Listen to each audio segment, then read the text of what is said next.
கர்த்தருக்குள் அன்பான தேவ பிள்ளைகளே, ஆண்டவரும் இரட்சகருமாகிய இயேசு கிறிஸ்துவின் நாமத்தினால் உங்களுக்கு என் அன்பின் வாழ்த்துதலை தெரிவிக்கிறேன்.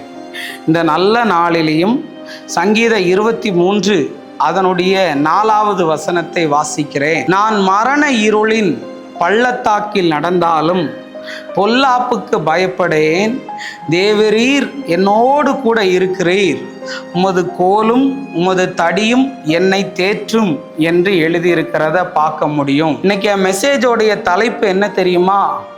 ஒரு விதமான பயம் பிரதர், எனக்கு அதை என்னால் சொல்ல முடியலன்னு. நான் மரண இருளின் பள்ளத்தாக்கில் நடக்கிறேனோன்னு எனக்கு பயமா இருக்குது. ஆனால் தாவீது சொல்றாரு, நான் பயப்பட மாட்டேன் அப்படின்னு.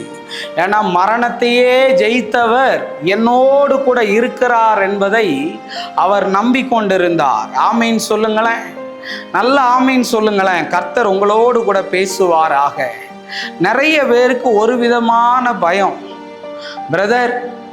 ஒரு நார்மலாக ஒரு கட்டி வந்தாலே போதும், இது கேன்சராக இருக்குமா பிரதர் அப்படின்னு பயம்.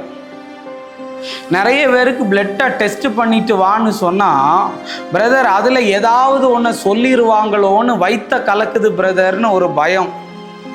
நிறைய பேருக்கு அன்னைக்கெல்லாம் ஒரு அம்மாவுக்கு டாக்டர் உனக்கு டான்சர் இருக்குன்னு சொல்லியிருக்காங்க. ஆனால் அந்த நர்ஸம்மா டான்சர்னு சொன்னது இந்த அம்மாவுக்கு கேன்சர்னு விழுந்துட்டு. இந்த அம்மா எனக்கு 10 ஃபோன் அடிச்சு, பிரதர் நான் ஆண்டவருக்காக எவ்வளவோ நின்னேன், ஆண்டவர் இப்படி என்னை கையை விட்டுட்டாரே அப்படின்னு சொல்லி நிறைய பேர் வேதனை. அந்த அம்மாவுக்கு டான்சர், ஒரு எழுத்து மாறிச்சு, கேன்சர்னு சொல்லிட்டாங்க. அதுக்கு அவ்வளவு பயம். நான் இன்னைக்கு உங்ககிட்ட சொல்ல வரேன், உனக்கு மரண இருளிலே இருந்தா கூட நீ பயப்படக்கூடாது. ஏன்னா அந்த இருளை உடைக்க சக்தி உண்டு நீ ஆராதிக்கிற ஆண்டவருக்கு. அல்லேலூயா. உன்னுடைய வியாதி எல்லாம் தேவ நாம மகிமையாக மாறும். உன் போராட்டங்கள் எல்லாம் ஜெயமாய் மாறும். உன் தோல்வி எல்லாம் வெற்றியாய் மாறும். நீ கவலைப்படாத, இயேசுவின் நாமத்தினால. ஷபா ரபா லாகா, பயத்தின் ஆவி வெளியேறட்டும். ஒரு சிஸ்டர்லாம் கொடுறாங்க, அதெல்லாம் சொல்லலாமான்னு தெரியல. நான் தூங்கினா தூக்கத்திலேயே செத்து போயிடுவனோன்னு தெரிஞ்சு நான் முழிச்சிருக்கேன் பிரதர்னு சொல்கிறாங்க. இது எவ்வளோ பெரிய கொடுமைங்க. நான் தூங்கினா செத்து போயிடுவேனோன்னு பயமாக இருக்குது, அதனால் எனக்கு தூக்கம் வந்தாலும் முகத்தில் தண்ணியை கண்ணில் ஊற்றிட்டு நான் முழிச்சிருக்கிறேன். எவ்வளோ கொடுமையான விஷயம். இதெல்லாம் ஒரு விதமான ஸ்பிரிட்டில் இன்னைக்கு உன்னை தூங்க விடாமல், சரியாக சாப்பிட விடாமல், சுகருனாலையும். எனக்கு ஒரு பிரதரை தெரியும், அவர் ஸ்வீட்டை நிறைய சாப்பிடுவார், சாப்பிட்டுட்டு ஏன் மேலே பழைய போட்டுவார். அவருக்கு சுகர் கொஞ்சம் அதிகம். நிஷாந்த் பிரதர் ஜோம் பண்ணுறாரு, அதனால் அவர் வாங்கிட்டு வர்ற சாக்லேட்டுக்கு சுகர் ஏறாதுன்னு. இதை விட கொடுமை என்னன்னு தெரியுமா பிரதர்?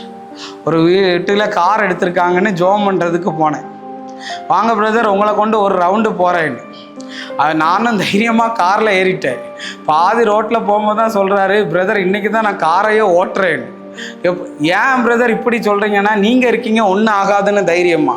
நான் இருக்கிறதுனால இல்லைங்க, கர்த்தர் என் கூட இருக்கிறத அவங்க பார்த்துருக்குறாங்க. அல்லேலூயா. நான் சும்மா வேஸ்ட்டு, அவரு தான் என்னைக்கும் பெஸ்ட்டு. இன்னைக்கு நான் உங்ககிட்ட சொல்ல வரேன், அந்த பயமாக இருக்குது, இது பயமாக இருக்குது. தூக்கத்தில் மாடு வருது, குரங்கு வருது, ஓ இப்படியெல்லாம் எனக்கு அசுத்தாவின் தொந்தரவாக இருக்குது. ஏதாவது ஆயிருமா பிரதர்? எனக்கு ஹார்ட் அட்டாக் வந்துடுமா பிரதர்? உள்ளுக்குள்ளே எல்லாம் ஏதோ புரள்ற மாதிரி இருக்குது, ஏதோ ஓடுற மாதிரி இருக்குது, நான் செத்து போயிடுவேனா பிரதர்னெல்லாம் கேட்குறேன். இன்றைக்கி கர்த்தர் சொல்கிறாரு, உனக்கு ஒரு தீமையும் வராதபடி கர்த்தர் பாதுகாப்பார். எல்லா பயத்திலிருந்து கர்த்தர் உன்னை விடுதலையாக்கி உன்னை தைரியப்படுத்துவார். நம்ம ஜெபிப்போம். அன்பான நல்ல ஆண்டவரே, இந்த நேரத்துக்காக நன்றி. நீர் எங்களோடு பேசின நல்ல தீர்க்க தரிசனமான வார்த்தைகளுக்காய் நன்றி சொல்லுகிறேன். பெரிய அற்புதத்தை செய்யும், சாட்சியாய் நிறுத்தும். பயந்து கொண்டிருக்கிறவர்களை கர்த்தர் விடுதலையாக்கும். இயேசுவின் நாமத்தில் வேண்டுகிறேன் நல்ல பிதாவே, ஆமேன் ஆமேன். God bless you. கர்த்தர் உங்களை ஆசீர்வதிப்பார்.